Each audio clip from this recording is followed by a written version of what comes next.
Hello and welcome to TinkerTanks-WoT. Today we're in the American Tier 4 tank destroyer M8A1 in a Tier 5 battle on Fisherman's Bay. And the M8A1 is an open-top tank destroyer based on the Stuart light tank.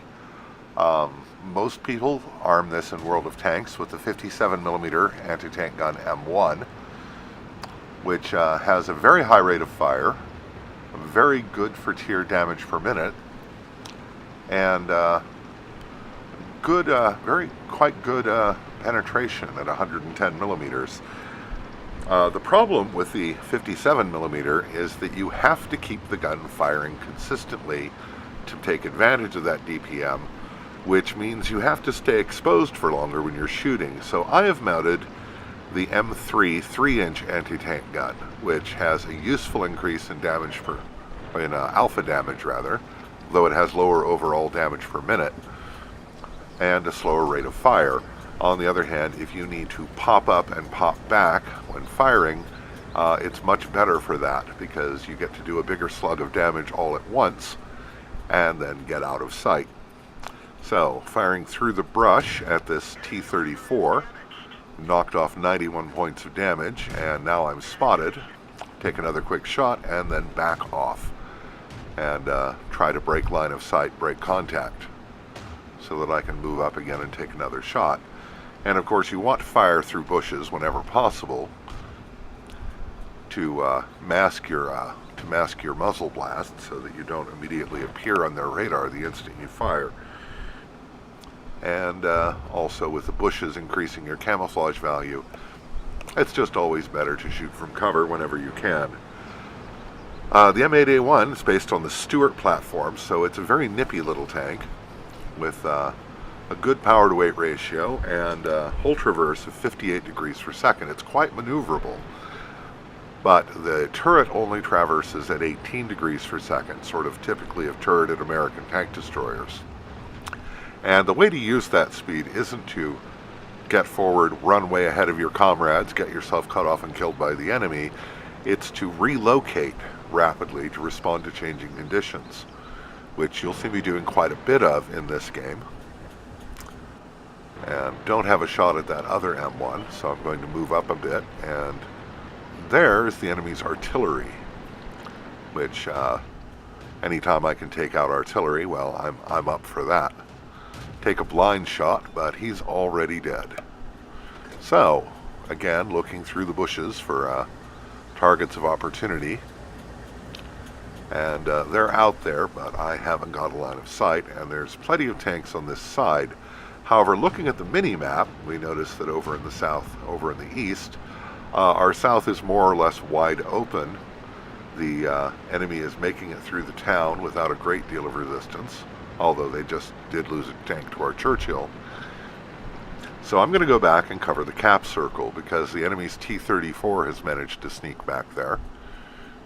And I've got a good covered position, so I'm able to fire at him without exposing myself and protect our artery and our cap circle. Now the KV-1 is a fairly tough nut to crack. He's very, very strong tier 5 tank, but I've got the penetration to take him from the side or rear, certainly, or with well-aimed shots from the front, which at this range are a bit tricky. And just bounced a shot. Now he's turning towards me. Take another shot, miss. And I'm going to have to maneuver if I want to do anything useful here. We've also got a Matilda that's decided to come back and secure things back here. And now's the time to use that mobility to relocate and get into a position to do some good. And he's hiding behind the rock, but there's somebody else coming up, the AT-2.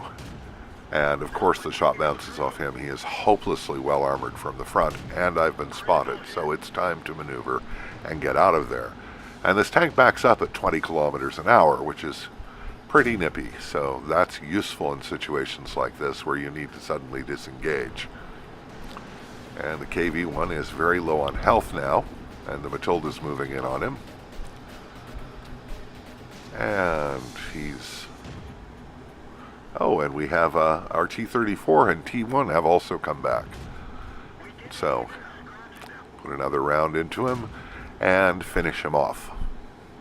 Now we've got that AT-2 to worry about, and he is ridiculously well armored from the front. And his only real weak spot from the front is his commander's hatch. This KV-85 is an easier target, although I bounced that shot. But that's a very dangerous tank. Appears to be mounting a 105mm howitzer. Well, he's not dangerous anymore, is he? I've been using APCR while firing at these long-range shots, but I only have one round of APCR left, so I'm going to have to be more careful here. And the AT-2 is still back there. The T-1 Heavy is maneuvering on him. And he certainly has as good a chance as I do, but 2-on-1 is better than 1-on-1, so I'm going to circle back and see what I can do about him. And I'm coming up outside of him to try and, 1, catch him in the side, and 2, remain unseen as long as possible. Well, now I'm spotted. And if he turns towards me, there's really nothing I can do to him at any kind of range. Hopefully he's occupied with that T-1 Heavy and won't be facing towards me.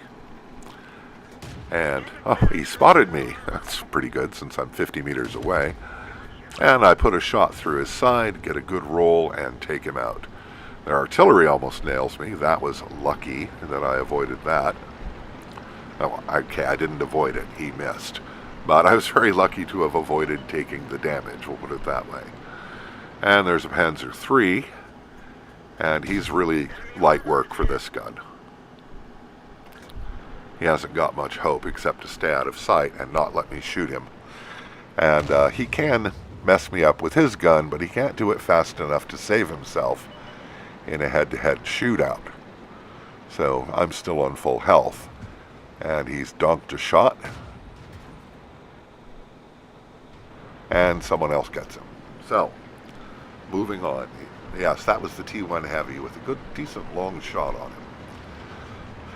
So, excuse me, they have just a tank destroyer, the T-67, and their artillery left, so it's time to clean up.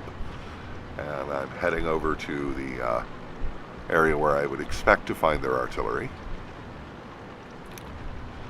The T-34 is covering the other part of that range, so if he's on this side of the cap circle, we're liable to spot him. And as you can see, we're shifting right along at 48, 50 kilometers an hour. The video gets a little herky-jerk at times, and that's been happening ever since 9.6, so, and this is a 9.6 video. I'm afraid there's nothing I can do about it. I just have to put up with it. So he wasn't over in the western corner, so he's almost certainly right over here somewhere.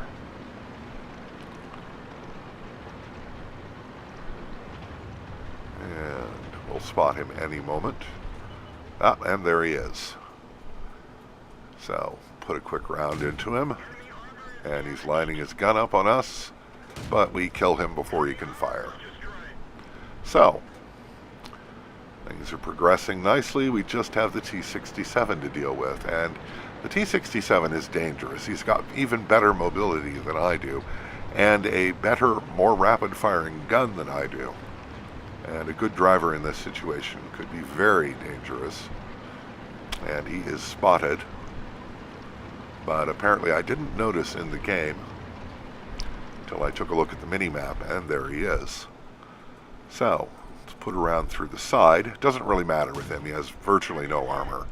But he was on full health when I fired my first shot. So, the T-1 is also engaging him. I've put another round into him. And he gets taken out by the T-1 Heavy. And that's it. We've cleaned up all of the enemy. So, nice, solid, useful game on the Tier 4 tank destroyer. And as you can see, because of all the premium ammunition I fired, I actually lost money on this game. But I did complete 2 missions, good for a great deal of bonus experience. So I got over 4,000 experience and another Ace Tanker badge on this. Of course, after the first one, that's not really all that important. So anyway, good game on the M8A1. Nice little tank, my favorite vest pocket Hellcat. I hope you enjoyed the video, and Take care, and we'll talk to you soon.